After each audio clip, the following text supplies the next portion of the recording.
Bom, primeiramente, eu acho que nós temos que reiterar aqui, né, reiterar ou afirmar que a situação da pandemia no Brasil ela escapou completamente de controle.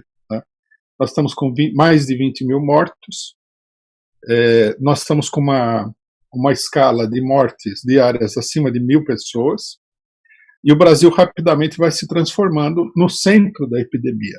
Isso é uma coisa que deveria chamar muito a atenção de todos os brasileiros, principalmente os de esquerda, principalmente aqueles que têm uma posição progressista ou socialista, revolucionária, seja como for, né? Porque é uma situação excepcional dentro da situação excepcional da pandemia. Isso daí eu queria reiterar aqui, que confirma, né, as análises que nós fizemos, em particular a de que o poder público estava à deriva, né, e que a política de se alinhar com os governadores contra o Bolsonaro era uma política completamente vazia de conteúdo. Agora nós estamos vendo que isso aí é a realidade. Os governos lançaram mão do isolamento social, que sempre foi uma coisa parcial. Nesse sentido, como uma coisa parcial, sempre foi uma demagogia política, sempre foi uma operação política para conquistar o apoio da população sem muito conteúdo real, né? Agora nós vemos que esses governadores não têm nada a oferecer, estão, na sua maioria, reabrindo a economia no meio da pandemia. No caso de vários governos, a gente vê aí que a iniciativa de abrir hospitais de campanha é, em geral, um fracasso, porque os governadores, na verdade, montaram uma operação burocrática, não há empenho nenhum nisso daí, é uma coisa muito pequena, muito sem objetivo, né? E, portanto, a pandemia está descontrolada. Era uma coisa previsível isso, tanto pelo caráter desses governadores, né, como pela situação brasileira. Né? O Brasil, num certo sentido, é o país ideal para o coronavírus. Né? Ele combina todos os piores aspectos dos demais países. Né? Os países desenvolvidos têm um problema de rápida propagação devido à grande urbanização do país, devido à existência de grandes centros urbanos, né, de meios de comunicação bastante desenvolvidos, e os países atrasados, né, a propagação se faz através da miséria, da falta de condições de urbanização, da falta de condições de higiene, etc. E tal. O Brasil combina essas duas coisas e tem um terceiro agravante, né? Talvez seja o país onde o poder público é o mais inoperante de todos, não dá para dizer, né, mas da maioria dos países que nós conhecemos.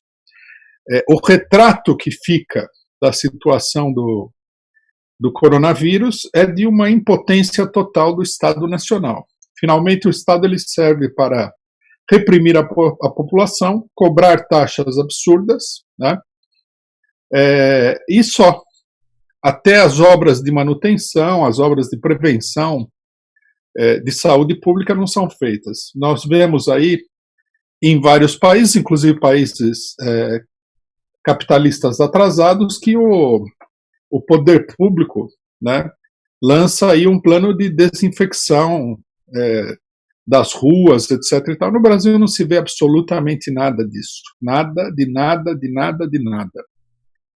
Aqui o que acontece é que os médicos estão morrendo expostos ao coronavírus, não há para a população, não há distribuição de nada para a população, não há sistema de saúde capaz de atender ao coronavírus, enfim, nós temos uma situação onde a população está completamente abandonada e está morrendo aí, e vai morrer numa quantidade excepcional.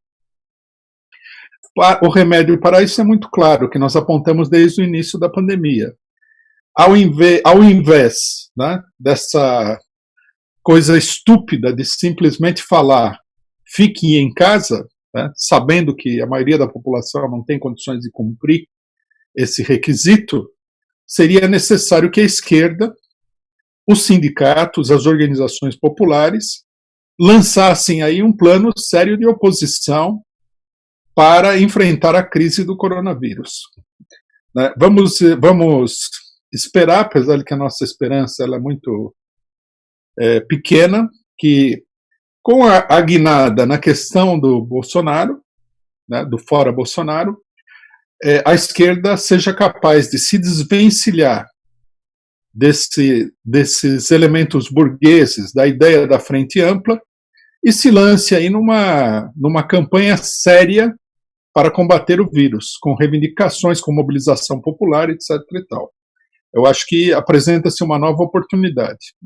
Da nossa parte, né, como o próprio companheiro Henrique já falou no começo, nós estamos não apenas, né, estendendo a cada semana a nossa intervenção nos bairros populares, bairros muito pobres, bairros operários, né, onde se concentra a classe operária mais pobre, aquela classe operária desamparada mesmo. Estamos estendendo a atividade nesses bairros a cada semana. Estamos realizando atos públicos pelo Fora Bolsonaro, né? Estamos realizando atividade nas categorias sindicais, propondo inclusive a greve diante da falta de segurança no trabalho e tudo mais. Vamos ver se agora, com a campanha do Fora Bolsonaro, abre-se a possibilidade de que o conjunto da esquerda abandone essa posição política ridícula e capituladora, e também, por outro lado, uma posição que tem consequências inacreditavelmente ruins, como nós estamos vendo, mais de 21 mortos, e passe a atuar, né, energicamente para combater a situação atual. Isso é necessário. Da nossa parte, nós não esperamos por ninguém para atuar, né? Algumas pessoas que não entendem absolutamente nada de política falam que se você é pequeno não vale a pena agir. Isso é uma bobagem. Seria bom explicar isso, né, para a comunidade de Paraisópolis, onde um grupo de pessoas se organizou lá para combater a epidemia. O conselho para dessas pessoas, né, seria de não faça nada, morra aí sem mexer um dedo, né? Só quando você for muito grande, quando você for uma grande potência nacional ou internacional, é que você pode se defender do vírus. É uma idiotice total, uma estupidez completa, com a qual nós não podemos compartilhar. Por outro lado, né, nós achamos que a nossa atividade política é extremamente frutífera, né? A entrega do pedido de impeachment na sexta-feira, encabeçado pelo PT, em grande medida, resultado da nossa atividade.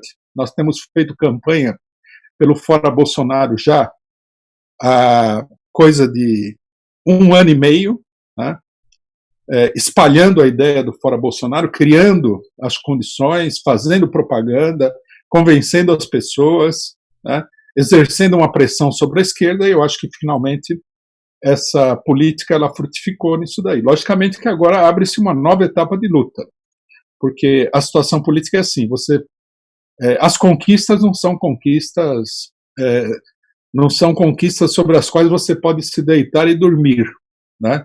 Elas simplesmente criam novas condições para que a luta continue, né? Então a luta agora é ver, né, se nós conseguimos dar toda a plenitude do movimento do Fora Bolsonaro.